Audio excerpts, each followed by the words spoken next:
on opportunity zones. And this is information that everybody in the opportunity zone community needs to know about. So IRS and Treasury dropped new guidance on April 6th, formal guidance directing states on exactly how to nominate census tracts for the next round of opportunity zones under OZ 2.0. It's not a rumor. It's not speculation. This is the federal government officially putting the machine in motion for what comes next between 1.0 and 2.0. And if you're an existing OZ investor, a professional advising clients with capital gains, or someone sitting on gains right now trying to figure out your next move, this changes the picture in ways I want to talk you through today. So let me give you the full picture, where we are, what just happened, right, relative to what the IRS did, what they changed, what's coming, and what you actually need to be doing between now and December 31st. So here's where we are right now. Let me orient you quickly because the landscape has shifted significantly in the last 12 months.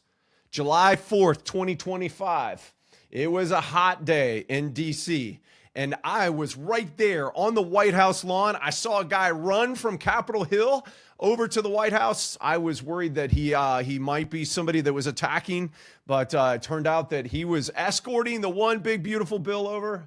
Obviously, I'm being a little facetious, but I was there on the White House lawn when they signed this thing into law. It was actually really cool. And they had a massive flyover in DC on July 4th. Really, really cool. But that's the day that the one big, beautiful bill was signed. And opportunity zones went from a temporary program to a permanent feature of the tax code. That's the headline that most people caught. But here is what most people missed. Permanence does not mean pause. It doesn't mean, oh, wow, okay, now I'm good. I don't need to pay attention to this anymore. I can do it when I get around to it.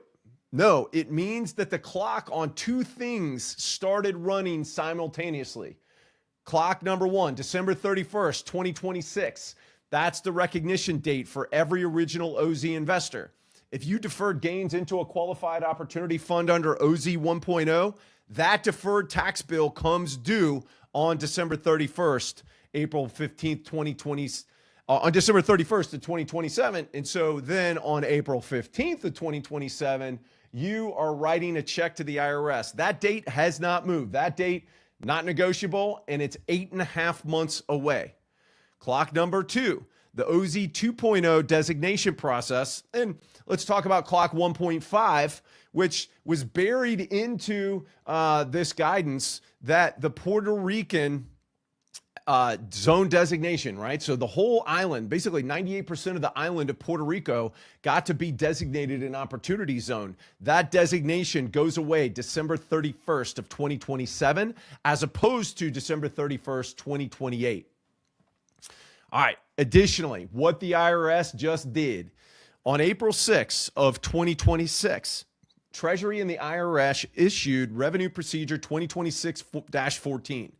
This is formal guidance to the state governors on exactly how to nominate census tracts for OZ 2.0 designation.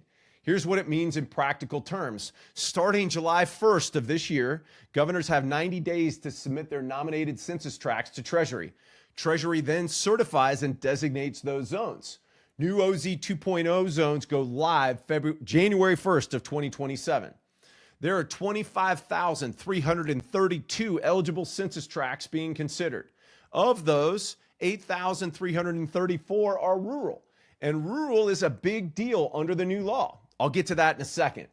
What this guidance tells us is that the federal government is moving. States are going to be making designation decisions in the next 60 to 90 days, right? So they're working on this stuff right now so that they can start getting their information over to Treasury between July 1st and the end of September. So the map is actively being reconsidered right now. And the investors and advisors who understand what is happening are going to be the ones positioned to act when 2027 arrives. The other thing is that folks are looking at what's happening within the Puerto Rico zones, right? The fact that these are going to expire December 31st of 2027, which is significant because those are really great zones that will probably not get redesignated, you know, the big oceanfront ones and stuff like that. A lot of these really prime zones that are here for under 1.0, including the Puerto Rican tracks, they're going to go away. The Puerto Rico ones just go away a year earlier in 2027, as opposed to December 31st of 2028.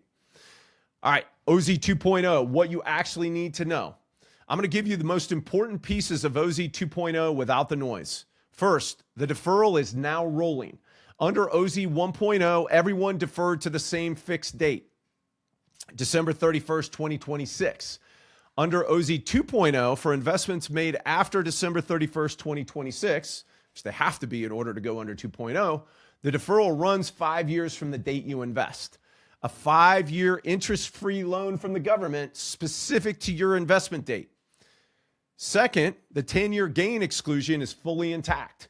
You hold your investment for 10 years and all appreciation inside the fund is permanently excluded from federal capital gains tax, not deferred, eliminated. That benefit carries forward completely into OZ 2.0. You also get the elimination of the any kind of depreciation recapture because it is still a step up in basis to fair market value. That happens after your fund investment turns 10 years old.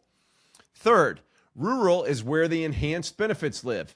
Because under 2.0, instead of having to invest by a certain specific date, you only have to hold your investment for 5 years. And in those 5 years, when you go to pay the taxes at the end of those 5 years, you're going to pay taxes less 10% for a normal opportunity zone investment and less 30% for a qualified rural opportunity fund investment.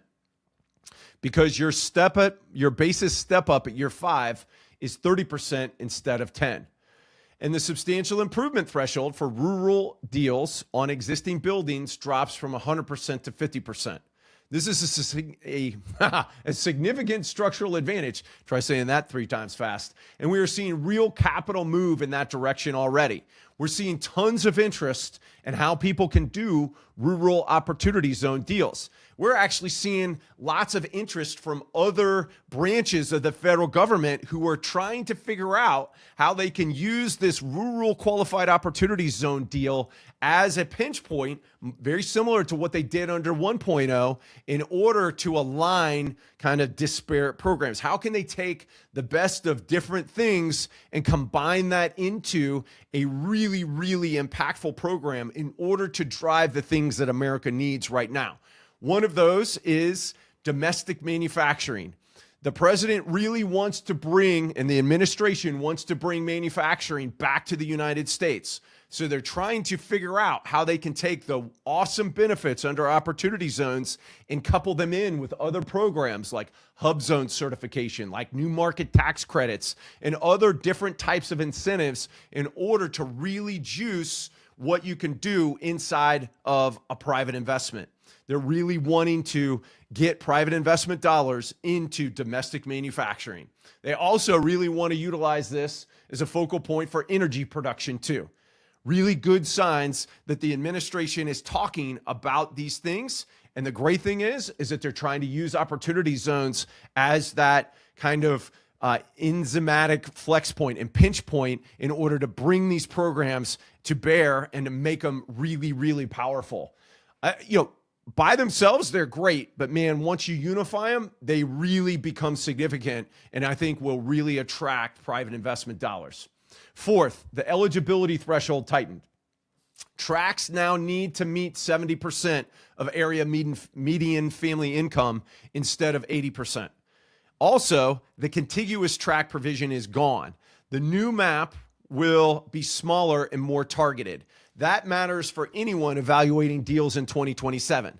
One thing that this guidance also allowed for, though, is that it gave states the ability to designate tracts that are not eligible, with the burden of proof falling on the state as to why, even though it doesn't necessarily comply with all of those rules, why Treasury should confirm that designation. This was a gigantic opportunity, and this is something huge that the states and every stakeholder in the opportunity zone industry needs to pay attention to, because it allows for people with tracts, with deals that are investable, particularly those deals that are going to attract manufacturing, that are going to attract energy, that might have a hub zone designation, that might also be new market tax credits. Those types of tracks, if you can present a compelling case to the government, I think are going to be the ones that'll be prime for getting designated, notwithstanding the fact that they are not an eligible track. This was huge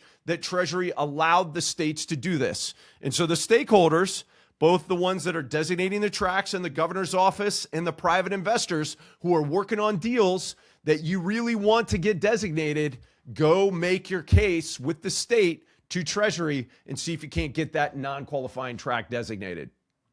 All right, let's talk about the dead zone question, because this is something that's been out there and there's been a lot of conversation about this. And I need to address this directly and head on.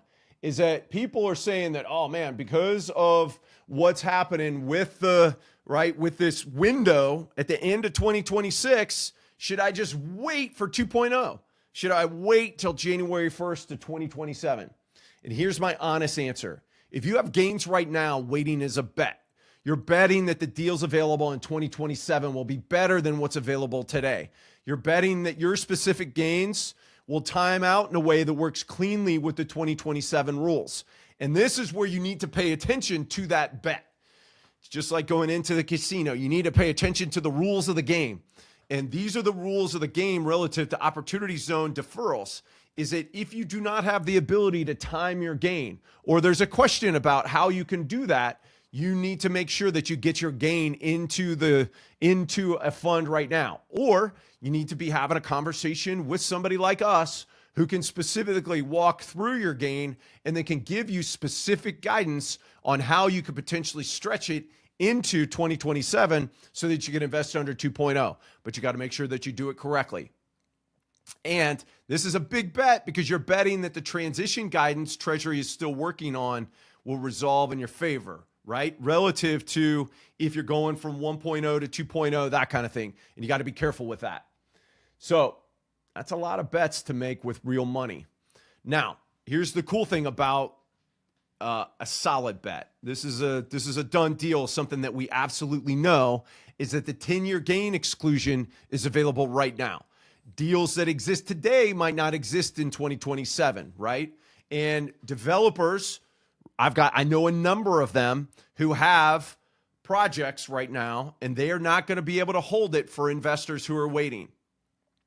And like I said before, for gains that have already been realized, your 180-day clock is running regardless of what Congress does or does not do. I like to say, and I like to talk about this a lot, that there's a Chinese proverb out there, and it's about the best time to plant a tree. And that was 20 years ago. The second best time is today. So the best time to have acted on your gains and to have started a qualified opportunity fund, that was back in 2018. The next best time is right now. So what existing investors and what existing people with capital gains need to be doing, right? You need to be evaluating whether you need to get your gain into a fund. You need to be looking at, is there a way that you could potentially push it into 2.0? And then you need to be evaluating what deals are out there relative to being able to take advantage of going into a deal right now.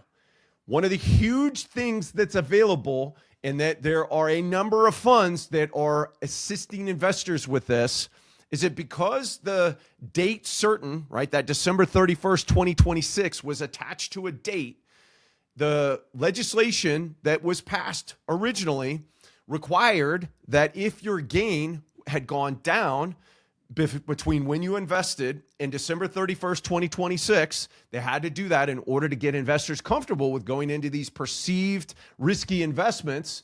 Then you pay the lesser of your original gain amount or what your investment is worth now.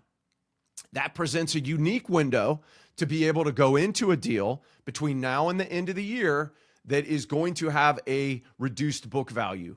And so if you're interested in something like that, we've got some sponsors that have those deals ready to roll, and we'd be happy to put you in touch with them. Here's what existing investors need to be doing now. If you already have an OZ investment, this section is specifically for you. December 31st is 8.5 months away. That sounds like a long time, but it's not. You need to know your exact tax exposure going into that date, not an estimate, not a rough number from a conversation 2 years ago, or for some people 5 years ago, your actual number, because there are strategies available right now that can offset that bill. But those strategies take time to implement correctly, and you cannot start this process in November and expect to be in good shape. So number one, they take time. And number two, the availability of those strategies is going to go away the further we get into 2026. You also need to know that your fund is in compliance. You need to know that the reporting requirements under OZ 2.0 are more serious than what existed before. And those kick in this year. Those kick in for 2026. Those reporting requirements are real. And there's real fines if you don't comply with them. QOFs are required to file detailed annual informational returns. QOZBs now have their own reporting obligations relative to what the information that they're giving to the QOFs. And the penalties are real. Like I said before, it's $500 a day for fines, up to $10,000, but potentially up to $50,000 for larger funds. And here's what I've seen firsthand. We have yet to do a compliance review and not find something that needed to be addressed. Not once. Literally. In every single compliance review, we found something that needs to be addressed. Now, some of it was minor, some of it was major, but we have yet to do one where everything's buttoned up tight. And that's the key. That's the thing about a compliance review. That's the thing about this program as a whole. The greatest part about it is that you don't have to ask for permission from anyone. You get to do it as of right. The biggest problem with that is that the burden of proof is up to you. And so you better have a dang good audit trail. And so what this means for advisors and professionals is that if you're a CPA, a financial advisor, an RIA, or a business broker, here's your takeaway. Your clients with capital gains are going to start asking about this program seriously over the next 6 months. And probably even more so starting January 1st of 2027. That's a great thing about it, is that it's here to stay. This program is not going away. The IRS guidance itself that just came out is going to generate coverage. The December deadline is going to create urgency. And the advisors who can speak to this clearly are going to be the ones who are going to be the client's go-to. You do not need to become an OZ expert. You need to know when to bring one in. We work alongside CPAs and advisors every day. You keep the client relationship. We bring the OZ expertise, the compliance infrastructure, and the execution. That's how it works when you work with us. And so here's where I want to leave you. We are in a pivot point moment where clarity has real dollar value. The program is permanent. New zones are being designated right now. The December deadline is real, and the strategies available between now and year end are meaningful if you act with enough runway to implement them correctly. The question I hear more than any other right now is some version of, okay, I understand the big picture, but what does this mean for my specific situation? That's exactly what Blueprint is for. A dedicated strategy session with me where we go through your specific situation, your gains, your fund, your timeline, your compliance posture, and we map out your actual path forward. Not a generic answer, yours, your answer. We've opened up a limited number of Blueprint spots for this community. The price today is $500. So if you walked away from this interaction, from this video with more questions about your own situation than you had coming in, that's probably your signal. So myself and the team are about to take your questions live. Bring them. Let's get your questions answered, and let's make this happen for you. Sherpa, out. All right. I think you guys can still hear me. Let's make sure that my mic's on. Everything's good. Perfect. All right. Well, we had a fair amount of questions. I'm going to get to those in a second, but and I'm really glad that everybody stuck around. And we actually are at capacity. I guess we're going to have to up our plan.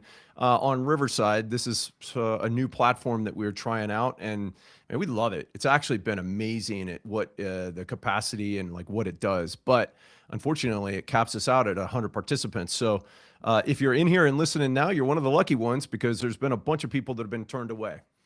All right, so we just talked about the big picture. The IRS moved, the clock's running, and the question I get more than anything right now is some version of, okay, I get it, but what does this mean for my specific situation? I mentioned Blueprint before, and that's exactly what it's built to answer. It's a personal session with me. We go through your gains, your fund, your timeline, your compliance posture. We map out your actual path forward. We'll have a generic discussion about your valuation so we can figure out if it makes sense for you to go through the brain damage of actually engaging that. And we could talk about other strategies as well that you can use in order to reduce those taxes. And we're not talking about generic answers here. We're not talking about kind of big picture stuff. We're talking about your specific stuff. So let's, inside of that, right, because it is a direct session with me, I got to be straight with you. My calendar is very limited. And the reason why we're doing these Blueprint calls right now is because we want to make this available to the people that have been loyal participants in Ascent and in our part of our network, our aggregate network. But like I said, my calendar is very limited. And so not only is the availability limited, but also the price is going to end up going up. It just has to, because as we head into the end of the year, it's going to be bedlam, because of all of the reasons why, what we talked about earlier in the webinar. So people who move on this today get priority scheduling and they lock in the current rate before it changes. The link is in the chat. That's your next step. Thanks for being here today. This stuff matters, and I'm glad that you showed up. And now we are going to hit some questions and dial these in and go rapid fire through them. Because we've got a bunch of questions, a bunch of Q&A in the chat, which is awesome. Thanks again for everybody being here and for dropping them in the chat. And I'm just going to go in order. So Matt asks, will any, actually, I'm going to show these questions. This is fantastic. Will any OZs in 1.0 be protected in 2.0? Are they redesignating maps entirely? So Matt, great question. It's almost like I planted you or something, but I didn't, which is kind of fun. But the answer is that they are going to completely redesignate the maps. Now, there are maps out there that show which ones are going to be potential opportunity zones, which ones are eligible, which ones are potentially rural as well. But the aggregate, the aggregate maps are going to get redesignated. And so the answer is that if you have a 1.0 zone that is eligible for 2.0, you should probably get in the mix of talking to your governor's office to try and get that one redesignated. And so that goes into a bigger conversation, and I don't know, this might hit some of the other questions. I specifically mentioned it earlier in the webinar, is that there is a play right now to be able to interact with your governor's offices and to be able to get, take an active role in designating opportunity zones. And as I mentioned on Ascent, which is our weekly mastermind, and by the way, if you engage us for a blueprint, you're going to get a month's worth of Ascent for free. If you end up, when you engage, and if you get back into Ascent, you're going to hear stuff like this. And folks who are participating in Ascent, and quite frankly, you, right, on here on this webinar, the questions you guys are asking, you guys are opportunity zone experts.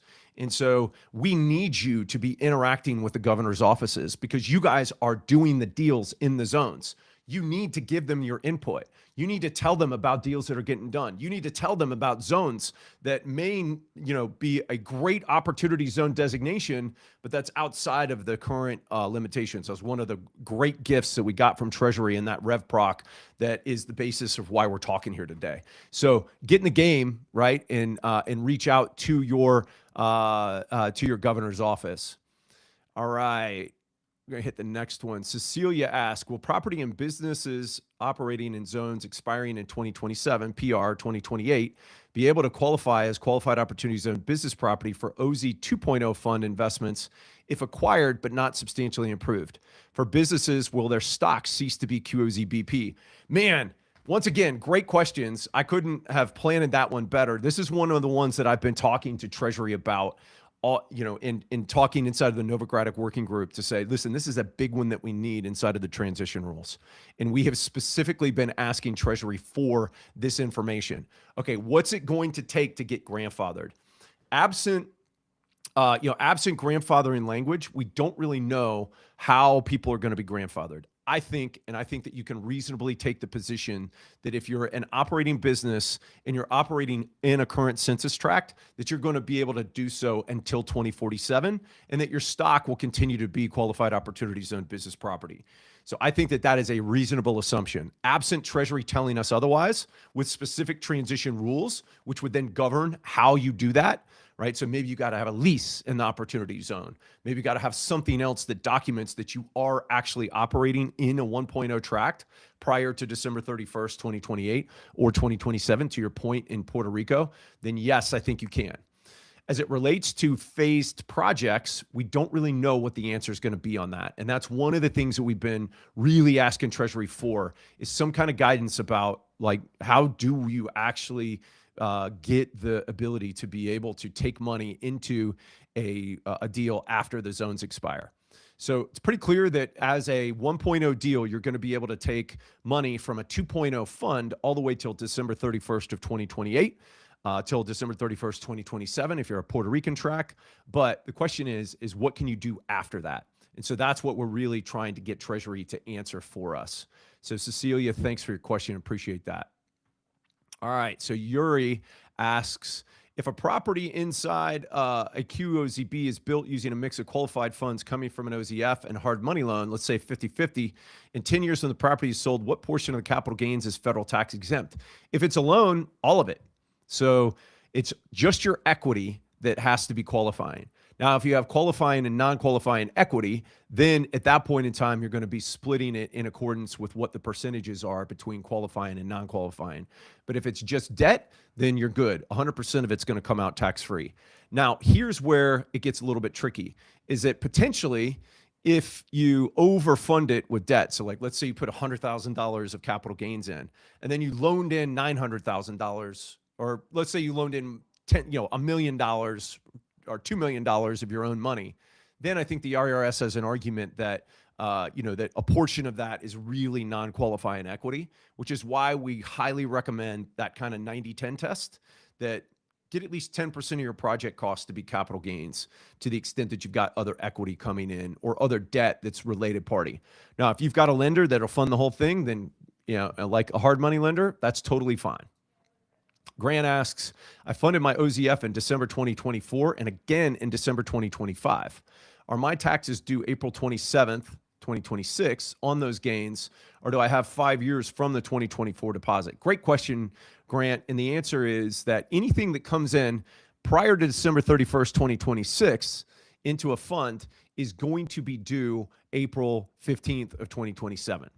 And so, that's the reason why there's so much activity, relating to, okay, I've got a potential gain, right? And I actually think that this is our next question. So let's actually hit this one. And we're going to show this one.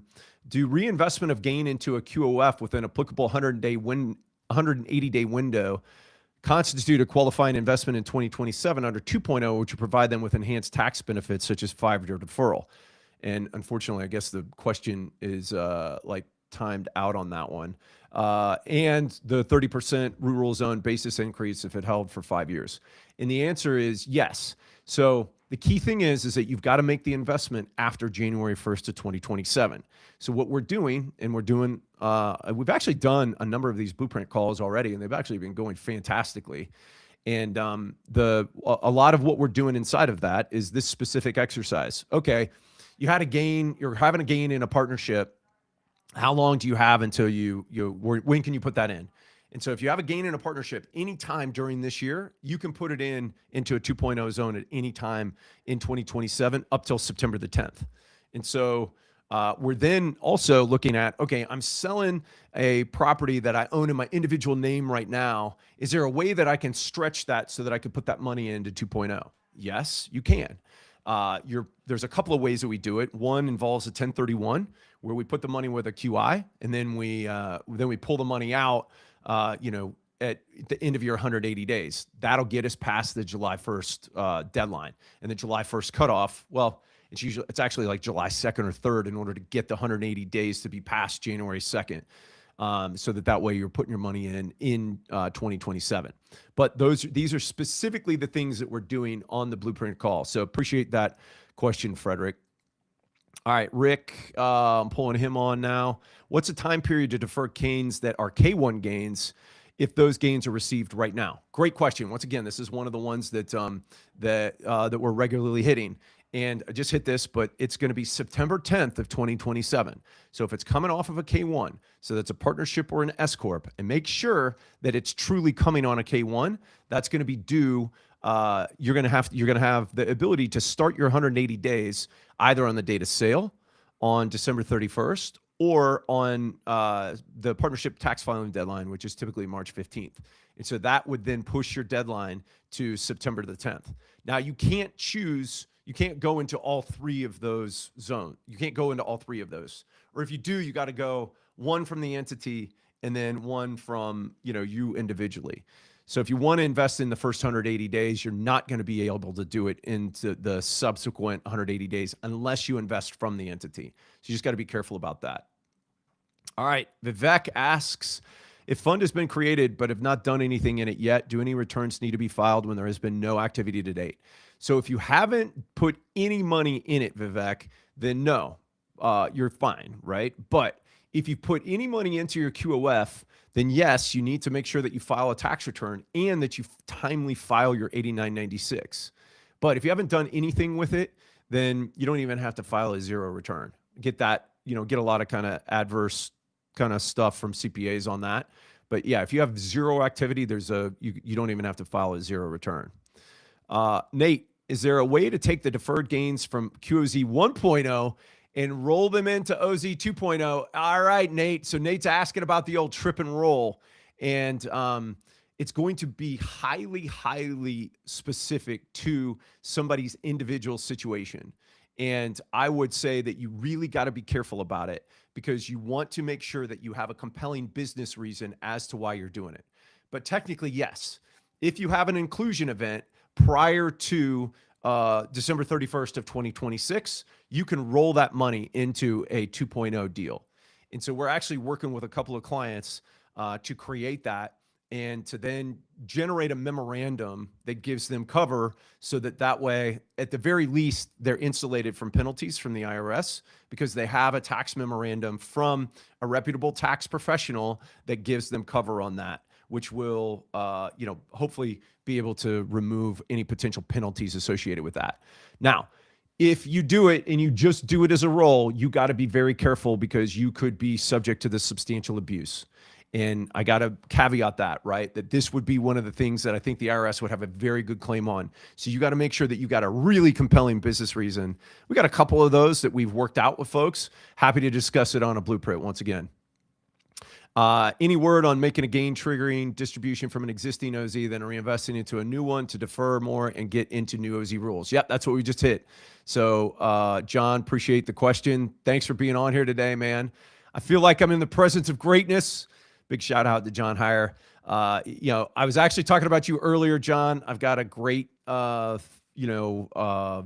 that's going to be focused on kind of some accoutrements to self-directed IRAs and stuff like that. And I was like, man, I got the guy who's like the expert in the nation on that stuff. And he's a good friend of mine.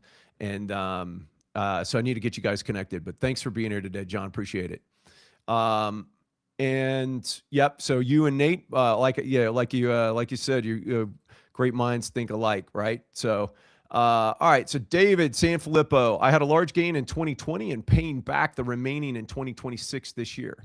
I have a smaller gain in 2026. Is there any play to use the existing QOF and QOZB for the smaller 2026 gain? Yeah, sure. You could absolutely put your gain into your existing fund. Now, I'd be careful about that, David, because you may not want to do that because that's going to extend out your 10-year time period unless you have a really clear way of being able to track that and make sure that it's divided into different assets. So if I were going to put that into your existing QOF, I would then want to put it into a new QOZB and not your existing QOZBs, because that's going to extend out your 10-year hold. And dude, you're 6 years in, man. Only got 4 years left. Let's not renew the clock on those. And so what you may want to do is even potentially look at setting up a new fund in 2027. So it depends on how you had the gain and when your 180 days goes. But at the very least, we want to make sure that we can identify it and trace it, so that way it's not going to get you on your on your 10-year clock extension. All right. Nick asks, at the end of the year, do you close down your fund if you're not going on to 2.0? What's that process look like? So Nick, absolutely not, right? Especially if you've got anything invested, because you're going to need to continue to file that tax return in that 8996 up until the point that you sell all of the assets in the fund, and that you have effectively made the election to step up the basis in to fair market value. And it's really important that you distribute within 60 days of making that election after the 10-year hold. And so you're going to need all of the paperwork associated with each year that you were a qualified opportunity fund. That's why I say the greatest thing about opportunity zones is that you don't have to ask permission from anybody, but you better have a damn good audit trail. And so inside of that audit trail, you're going to need to make sure that you have the tax filings. Now, within that, right, like if you haven't done anything at all, then yeah, I think that, at that point in time, you're like, yeah, I'm not going to do anything opportunity zone wise, or I'm going to set up a new fund because I'm concerned about what we did with this original one. Then yeah, you can probably shut it down and dissolve it. All right. Alfred, what's going on, man? Are there any AI data center opportunity zone investments that you know about that would qualify to invest in now? That is a fantastic question, and it's a great one. And we're actually working with a group that actually has a powered land play deal right now that they're working on. And so, Alfred, let's definitely jump on a call and we can discuss that. And then anybody that's got deals, if you got a powered land play, you got a data center, or you got any other kind of deals, we're also offering blueprints to those folks so that we can talk about your deal. We can kind of talk logistically about, all right, is this something that's going to hunt within our community? And then your best bet is to jump into Ascent, go into the deals section inside of Ascent and post it in Ascent, so that way you can get it in front of people. And if you do that, and when you do that, so you engage for a blueprint and you post it into Ascent, I will go through that on Ascent to make sure that people see it, and we can kind of go through it real time to say, okay, yeah, man, these things are absolutely going to hunt. It's going to be, I like this deal. This seems like a great one. Or maybe, maybe we need to tighten some of this stuff up. So yes, if you got deals, let us know. We're really interested in that. So specifically, Alfred wants to see powered land deals. I want to see outdoor industrial deals. So self-storage, lay down yards, outdoor storage, that kind of thing. And particularly in rural areas. And so if you guys have anything that would fit that bill, particularly something that's close to an interstate that might be on an opportunity zone, I'm very interested in that. Selena Yoon. All right. Until when in 2026 can you invest into existing QOF 1.0? And that's until December. Actually, technically, you could actually go into it. Well, I think that it would end up being under 2.0 if you go after January 1st, 2027. But yeah, you could go into an existing 1.0 fund and get the 1.0 fund benefit until December 31st, 2026.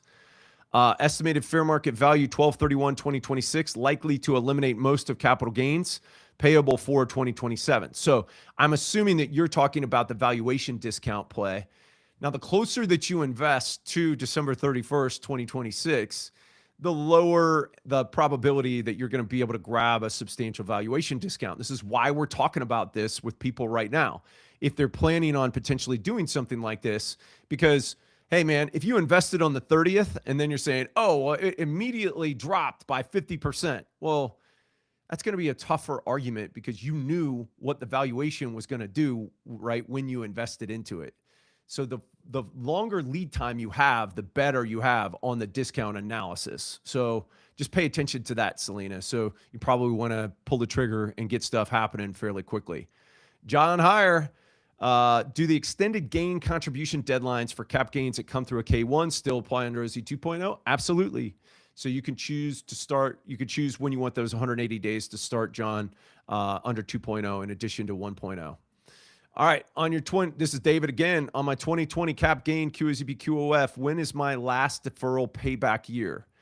Okay, so the deferral, when you're saying deferral payback, yeah, so you could put money into it now, and this is the last year that it's going to be deferred because your taxes are going to come due April of 2027.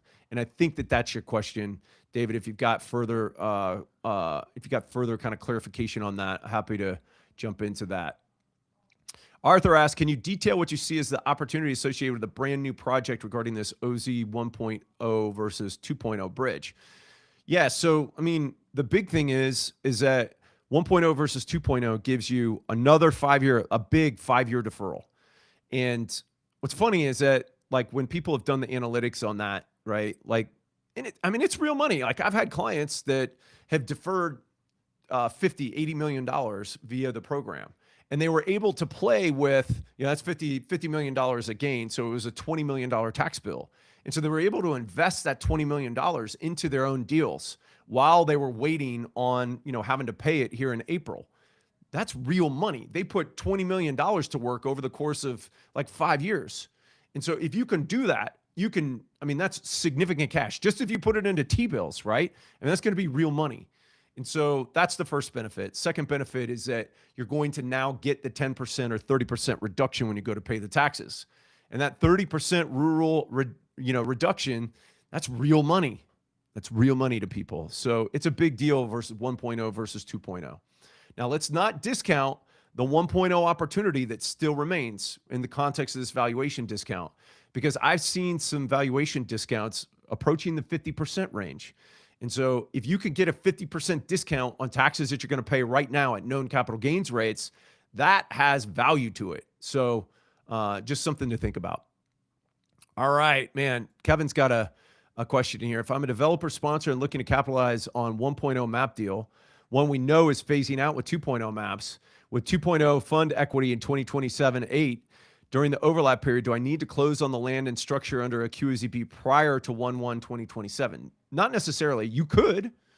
You certainly could. And then you could just bring in your capital, your equity, after January 1st, 2027. Or you could wait until January 1st of 2027.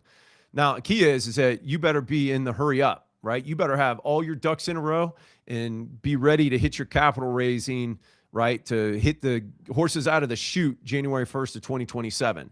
Quite frankly, I would be lining up and soft circling your capital right now with close dates, right, like every Friday in January, right, where you're just cycling through closing people. That's actually one of the things that we talk about, right? Like we give people, kind of best practices that we've learned in the context of doing our own fund inside of Ascent. So we'd love to be able to walk you through this stuff if you join Ascent. What milestones must you hit prior to 12/31 of 2028? Like I said before, we're waiting on transition rules relative to what will grandfather you in. If the OZ, the Transparency Extension and Improvement Act, is any indication of what that could potentially look like, it was literally just a $250,000 capital commitment in the form of a contract or in the form of a PPM. And so clearly you would hit those. Now the question is whether we're going to get that now based upon the fact that we now have a 2.0 deal with 2.0 zones. They were pushing for that under the TIA because they weren't going to extend the program. And so they wanted to make sure that people would be grandfathered in. Now they've got the program extended and they want to push people into the new zones. So we're waiting on transition guidance from Treasury. And that is one of the massive things that we've been pressuring them hard. I know that Jimmy's been doing this as well. And myself, I actually had a call with the SBA, with a senior official in the SBA and their counsel. And they are regularly working with Treasury relative to some of the guidance on this stuff. And so one of the calls that, and I mentioned this in the video, one of the things that we mentioned on that call is specifically going to Treasury so that we can get priority guidance relative to operating businesses. And those operating businesses are going to need cover relative to being able to do things in 1.0 zones. And so we're anticipating that with that kind of pressure and with that kind of leverage, There was also another gentleman who actually just got appointed to, he is a congressional liaison and is working on this stuff with Treasury right now. And he understands that this is a high priority. So I think that we're going to see action on that. Hopefully we'll see it prior to the September when they have to act on the designated zones. I'm hoping that we see that prior to the September deadline for that, right? September 28th is when all the zones have to be designated. So does the deal simply need to be fully capitalized? Yeah, so if you're fully capitalized, you're good, right? Commence construction, or does it need to be substantially improved? No, you do not have to substantially improve it, right? Because we're talking about eligible gains and where those eligible gains can go into. So you would have the ability to be able to just raise capital, and then you'd have your 31-month working capital safe harbors that you would extend you out, and then you'd also have the substantial improvement 30-month window as well. So all the stuff that we talk about and that we really work through in details on Ascent. So happy to talk through that with you, Kevin. All right, Danny, in Ascent, would there be people looking to invest into an opportunity zone fund to build to rent in Florida? It's funny, Danny, is that this is actually one of the specific things that I talked about with the guys at the SBA, is what kind of programs are there and can we make better for folks that are wanting to do build to rent deals.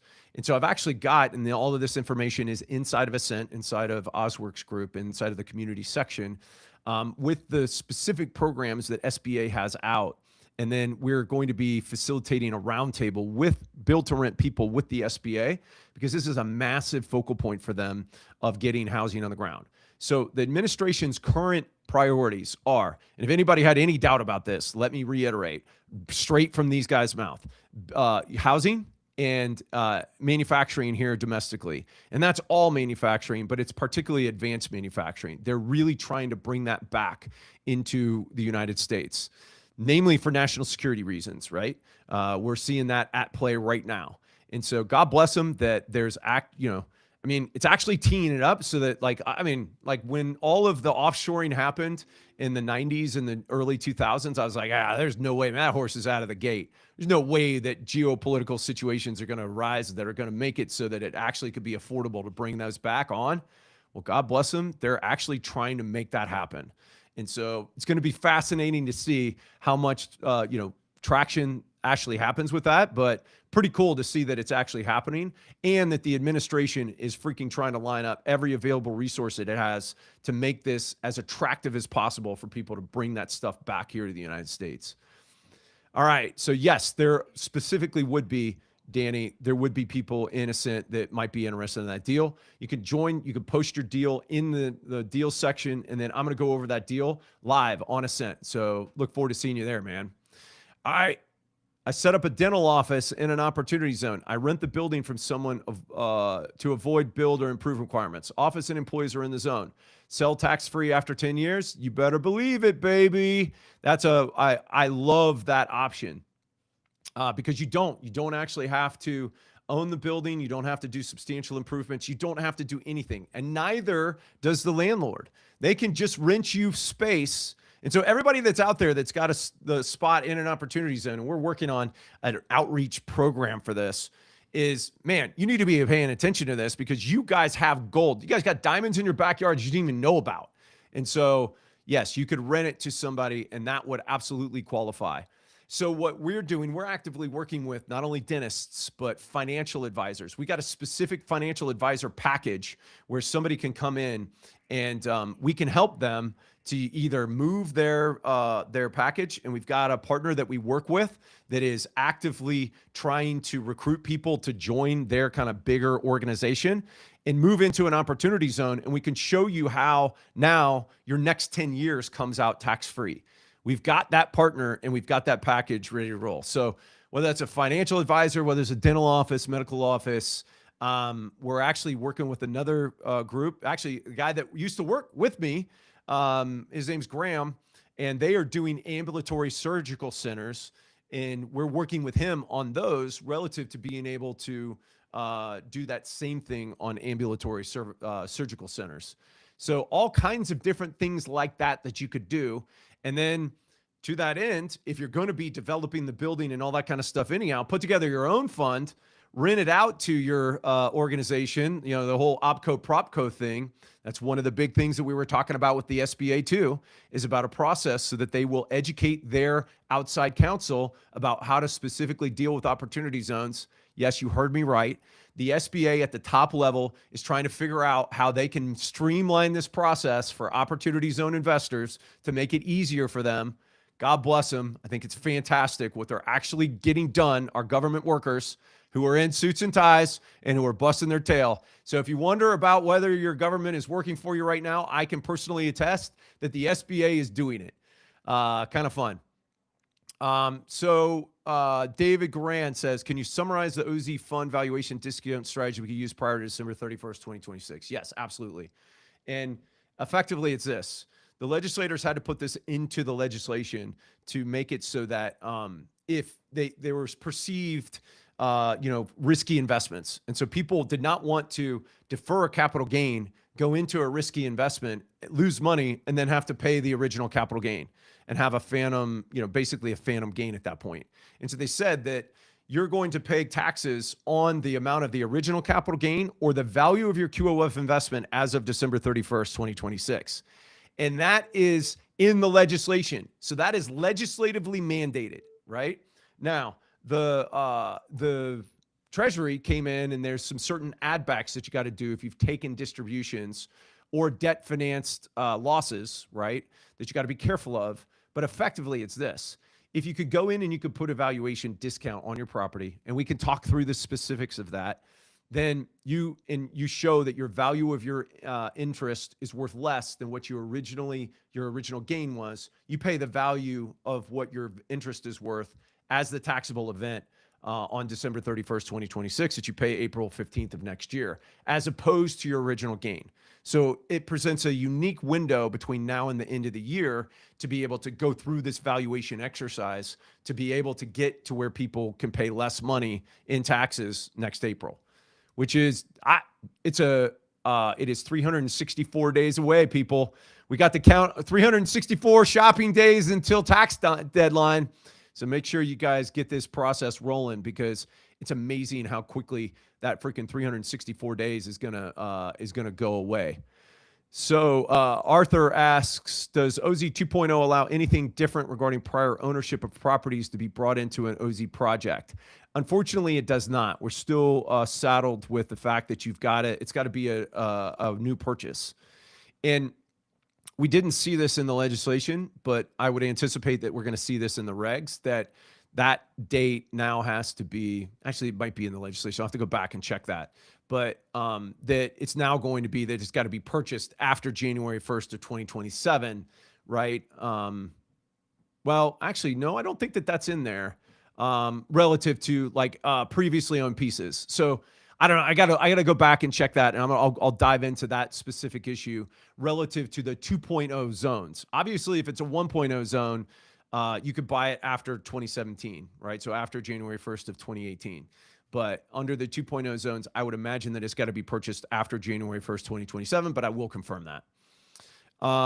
In this calendar year versus January 1st of 2027, and Rick, I may have canceled out your earlier question, so I'm not exactly sure what that one is. I don't know if you can repeat the question, but I think that we are at the end of the questions. If you guys have any final ones, okay, so we got some in the chat. If you don't put a question at the end of your stuff inside, okay, so this was, assume you have several underperforming assets in a QSB portfolio consisting of 10 plus SFRs. Are there negative implications if you sell the underperformers to free up equity and then redeploy it into new SFR assets in a different QOZ, and do this in this year, in this calendar year? So if you were to do that, you would then be able to actually quantify your losses. So not necessarily, right? So you would still be eligible for a valuation discount. And yes, on Alan. So yes, I believe that there will be a video replay on this. Tim says, and if you're in the chat and you put a period instead of a question mark, it doesn't take me over to the Q&A. So make sure you put a question mark on the end of it. But Tim says, I have a 1.0 OZ commercial property. When it gets time for 2.0, are there any changes to your 1.0 rules or regs, or is there any new rules for 2.0? Yes, actually, I'm glad that you brought that up, because there are new reporting requirements under 2.0 that you got to that came out, and those actually apply this year. And so you want to make sure that you are reporting correctly. And it's basically everything that you had to report in the 8996 before, but there's an added component where you now actually have to have a jobs report. Now, interestingly, we haven't gotten a revised 8996, so we don't have specifics on how exactly you're supposed to report that yet, but anticipate that. And I think that what they'll probably end up doing is rolling that out in a revised 8996 this year. All right. I think that I hit. All right. No, we got. Okay. So we're wrapping up now. I'm going to hit this last question right here. I think that I've got this here in a question that we can do. Yeah. Let's hit this one. Jagdish asks, my client invested in OZ fund in 2025, Merrill Lynch 1099B. Now, so they used the 1099B. What form do I need to file to defer the gain? Now, so key thing is that you're going to need to pull it on to the 8949, and then that's how you're going to defer the gain. So, Jadish, I'm happy to be here. I love it when advisors come in, and so happy to kind of walk through that. We do that on a fairly regular basis inside of Ascent. We got a number of CPAs in there. And folks, I think we are at time, and so I do need to call it, but once again, thanks for everybody being here today. And we're super excited about OZ 2.0, as you can tell. And we're going to be doing these on a regular basis. And so stay tuned. And I look forward to getting on the phone with you guys individually on a blueprint and or seeing you in Ascent. Cheers, guys.